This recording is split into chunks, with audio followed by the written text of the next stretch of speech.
J'ai eu peur, hein, à un moment donné. Bah, moi aussi, je me sens bourbonnais quand je suis ici à Montluçon. Stéphane, comment est-ce qu'on va préparer cette recette? C'est une recette qui est connue de tout le monde, hein, les œufs à la florentine. L'origine à la florentine, c'est de marier les épinards avec la béchamel. Et après, on la connaît bien évidemment avec les œufs durs, mais ça peut être avec du poisson, avec de la viande. Donc on a poussé le vice un petit peu plus loin, c'est-à-dire on va utiliser à la place des épinards le chou noir de Toscane, puisque Florence est en Toscane, donc on va... Clairement. On va essayer de pousser un petit peu le vice. Et on va utiliser aussi une chair à saucisse qu'on va parfumer avec des graines de fenouil torréfiées. Et la béchamel qu'on va agrémenter de taleggio, qui est un fromage italien aussi, très crémeux et très fruité. Alors, je ne sais pas si vous cuisinez, Lionel. Un petit peu. Un petit peu. Bah, aujourd'hui, Stéphane, il va nous faire une recette italo-auvergnate. On démarre comment, Stéphane? On va commencer à parfumer la chair à saucisse avec les graines de fenouil. Ça, c'est très bien. Qu'on a au préalablement fait torréfier, c'est-à-dire une poêle sèche. On met les graines, on les fait roussir un tout petit peu et ensuite on les passe allons-y. au moulin. Alors la saucisse au fenouil, c'est une spécialité effectivement italienne et c'est très agréable parce que le fenouil est un digestif naturel, hein, comme la graine d'anis. Donc en quelque sorte, ça nous aide à digérer un petit peu la charcuterie. Là, c'est de la chair à saucisse, ça sent, c'est extraordinaire. On va inclure aussi un petit peu de pulpe d'ail. Ah, de la pulpe d'ail, de la purée d'ail, quoi. La purée d'ail, tout simplement. Oui, oui, absolument. Ok. Voilà. Ah oui. Et là, on peut commencer la cuisson. Et on le cuit comment, ça, alors? On le cuit à la tel poêle. quel, comme un steak haché? Oui, oui, on va quand même les grainer. Oui, faire des petits morceaux et pas des grosses boulettes. D'ailleurs, si vous hachez votre... Allez-y. Hein. Si vous hachez votre porc chez vous, vous-même, hein, c'est pas possible, à partir de gorge ou d'échine, autant mettre une grosse grille, hein, justement, pour avoir pour avoir des bons morceaux. Ouais, des bons petits morceaux à l'intérieur. Combien de temps de cuisson? Faut compter... 5 minutes, quoi. 5 minutes. On va inclure le chou dès que la chair à saucisse sera colorée. Donc le chou, on le met comme on ferait avec du persil. Absolument, il va se détendre. On va le faire sauter, on ne le fait pas blanchir du tout. Voilà. On dirait le sud de l'Italie. Et c'est très beau de couleur. On a le rose de la chair à saucisse et ce vert qui reste bien vert d'ailleurs. Il reste le blanc pour faire le drapeau italien. C'est ça. Bah oui, mais on regarde, hop, voilà, elle est là, avec le lait. Ça sera pour la béchamel. On va attaquer la béchamel. Allons-y alors, attaquons. Et là, on va simplement attendre que le beurre soit mousseux. C'est ça. Avant d'y mettre la farine. La farine. Voilà. Donc, dans le beurre mousseux, on met la farine. On met la farine. On lit tout pour faire une pommade. Et ça sèche. On sèche, hein. C'est ça. En quelque sorte.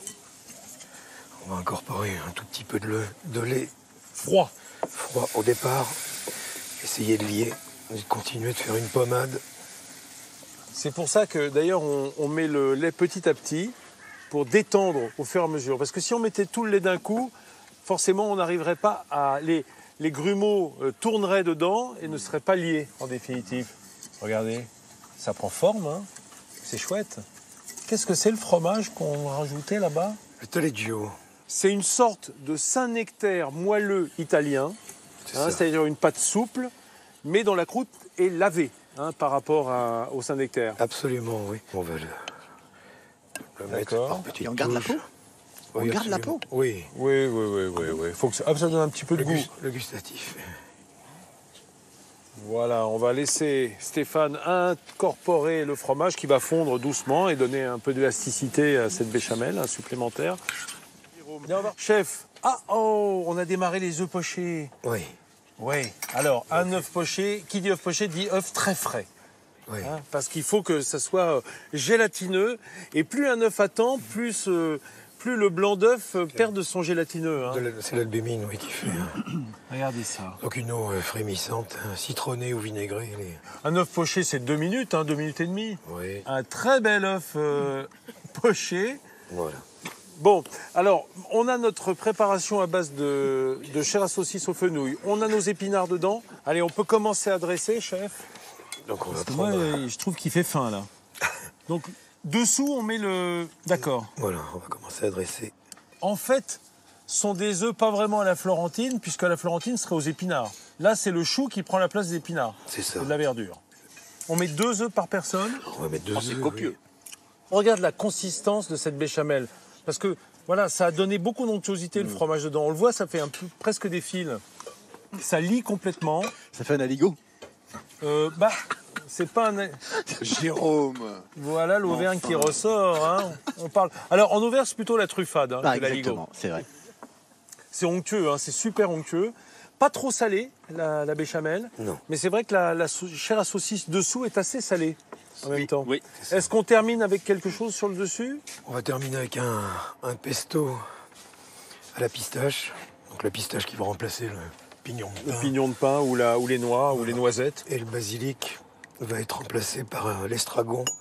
Ce qui va donner un petit peu D'accord. d'acidité. Alors, voilà. Nos œufs, alors on rappelle, œufs à la Florentine, repensés, revisités par Stéphane Caillot, bien entendu. Stéphane, un peu d'origine italienne ou juste par goût de la cuisine italienne? Juste par goût, oui. Par goût de toutes les cuisines, à vrai dire, mais celle-ci en particulier, oui. C'est excellent. Non, mais le pesto donne vraiment du goût, du peps en fait. Et non, c'est délicieux. Et alors j'ai envie de dire, c'est auvergnat ou c'est bourbonnais? C'est bourbonnais. Voilà.